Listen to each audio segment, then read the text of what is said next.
À présent, voici l'exercice intitulé Bureau, toujours à base de calque, mais nous y aborderons aussi les notions de recadrage, de perspective, de détourage des images, en plus des notions d'objets dynamiques et autres effets de calque. Donc vous avez le modèle sous les yeux. Tout d'abord, voici le chemin pour ouvrir cet exercice. Je fais glisser mon fichier arrière-plan sur la scène. Pour faire disparaître le contour noir, je sélectionne l'outil recadrage. Des ergots apparaissent. Je fais des cliquer-glisser pour ne conserver que la partie de l'image que je souhaite.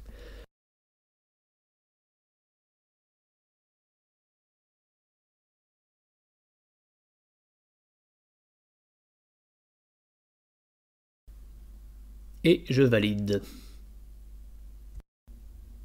À noter que cet outil calque opère sur tout le document et pas seulement sur un calque. À présent, je vais importer la table dans ma scène. Je la place en bas dans mon document, je l'agrandis sans me soucier des proportions afin qu'elle occupe toute la largeur. Ensuite, je veux donner au coin supérieur de cette table un effet de perspective et pour ce faire, je vais dans le menu Édition, Transformation et là j'ai plein d'options qui s'offrent à moi dont Perspective. Je sélectionne un des ergots des angles supérieurs de la table et glisse vers l'intérieur. La table s'inscrit dans la perspective de l'arrière-plan. Je valide, attention.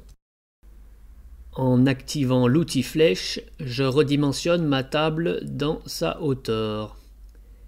Et je n'oublie pas de valider. À présent, j'importe l'ordinateur sur ma scène. Je le redimensionne en conservant les proportions, vous savez faire. Je valide à la fin, ça aussi vous savez faire. Puis je veux détourer cette image en supprimant ce fond blanc. J'actionne donc la baguette magique et clique sur le fond blanc en question. Et je constate qu'une partie de l'ordinateur est sélectionnée car il est lui-même constitué d'un blanc qui est proche de la couleur de fond.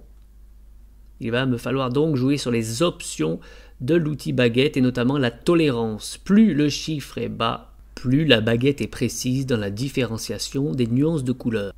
J'opte pour 10 et je clique une fois, deux fois, trois fois pour resélectionner avec les nouveaux réglages. Et cette fois-ci, seul le blanc du fond d'image est sélectionné.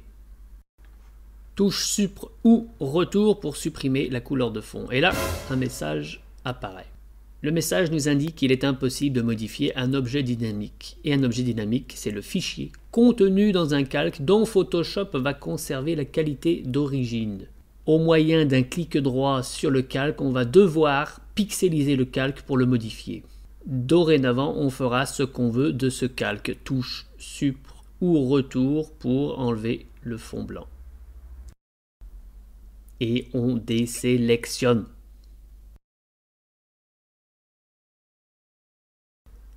Un clic sur l'outil flèche pour redimensionner et repositionner l'ordinateur comme je l'entends.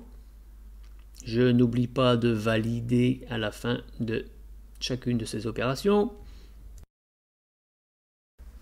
Ensuite, même opération pour l'objet sous-main que je vais redimensionner, tourner, détourer en n'omettant pas de pixeliser le calque et en désélectionnant à la fin des opérations.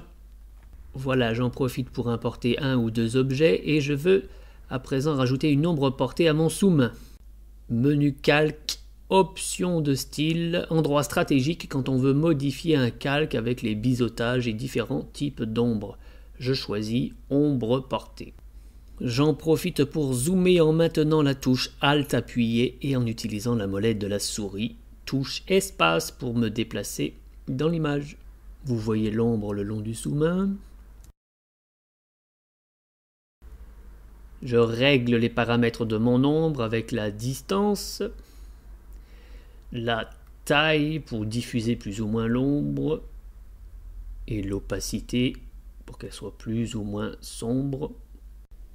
Je pourrais en modifier l'angle, je ne le fais pas. Pour visualiser l'effet, je coche ou décoche l'option aperçue. OK. Un sous-calque d'effet est alors créé dans le calque du sous-main. Maintenant, en accéléré, j'importe et détourne les contrats et je vais tenter de leur coller la même ombre portée que celle appliquée au sous-main.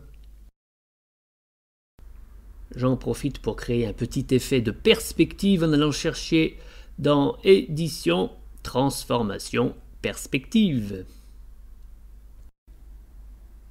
Je fais glisser l'ergot vers l'intérieur. Je retourne dans mon menu Édition, Transformation pour choisir Homothétie. En fait, Homothétie, c'est juste la redimension. Et voilà, je redimensionne mes contrats. Et je valide.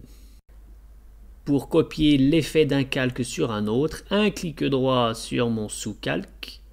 Je vais chercher copier le style du calque. Maintenant, je sélectionne le calque destinataire et je vais choisir coller le style de calque. Et vous voyez que maintenant, une ombre est apparue sous les contrats. Elle est tout à fait horrible, mais c'est pas grave. Au passage, je peux d'ailleurs la jeter, cette ombre, la supprimer, au moyen d'un cliquer-glisser jusque dans la corbeille.